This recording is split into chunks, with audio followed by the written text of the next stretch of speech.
జయశంకర్ భూపాలపల్లిలో జిల్లా రేగొండ మండలం రేపాకపల్లిలో దారుణం జరిగింది. కొడుకును తండ్రి చంపాడు. కొడుకు ఒదేలను రోకలి బండతో కొట్టి తండ్రి మొండయ్య చంపేశాడు. పోలీసులు కేసు నమోదు చేసుకుని దర్యాప్తు చేస్తున్నారు. కొడుకును తండ్రి హత్య చేయాల్సిన కారణాలపై పోలీసులు ఆరా తీస్తున్నారు.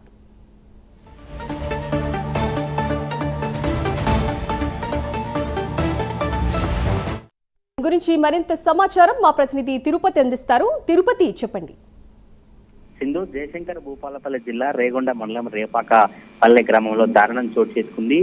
కొడుకును తండ్రి చంపినటువంటి ఘటన చోటు చేసుకుంది. కొడుకు ఓదెలు 38 సంవత్సరాలు ఉంటారు. ఓదెలను తండ్రి మొండయ్య రోకల్ బండతో చంపినటువంటి పరిస్థితి కనబడుతుంది. ఘటనా స్థలానికి చేరుకొని పోలీసులు వివరాలు సేకరించి కేసు నమోదు చేసి దర్యాప్తు చేసినటువంటి పరిస్థితి కనబడుతుంది. కొడుకును తండ్రి ఎందుకు హత్య చేయాల్సినటువంటి అవసరం ఏర్పడింది, హత్య గల కారణాలపై పోలీసులు ఆరా తీస్తున్నారు. చుట్టుపక్కల ఇళ్లలో కావచ్చు, బంధువులతో కావచ్చు, గ్రామస్తులతో మాట్లాడి తండ్రి కొడుకు ఏ విధంగా ఉండేది, ఎందుకు హత్య చేయాల్సి, ఎందుకు చంపాల్సిన పరిస్థితులు ఏర్పడే కూడా పోలీసులు ఆరాధించినటువంటి పరిస్థితి కనబడుతుంది. గత కొద్ది రోజులుగా కొడుకు తండ్రికి తరచూ గొడవలు అవుతున్నట్టుగా స్థానికులు అయితే చెప్పినటువంటి పరిస్థితి కనబడుతుంది. మరి చూడాలి పోలీసుల విచారణలో కొడుకు తండ్రికి సంబంధించిన గొడవలు ఏమున్నాయి, ఎందుకు తండ్రి కొడుకును చంపాల్సినటువంటి అవసరం ఏర్పడిందో విచారణలో వెల్లడవుతా ఉంది.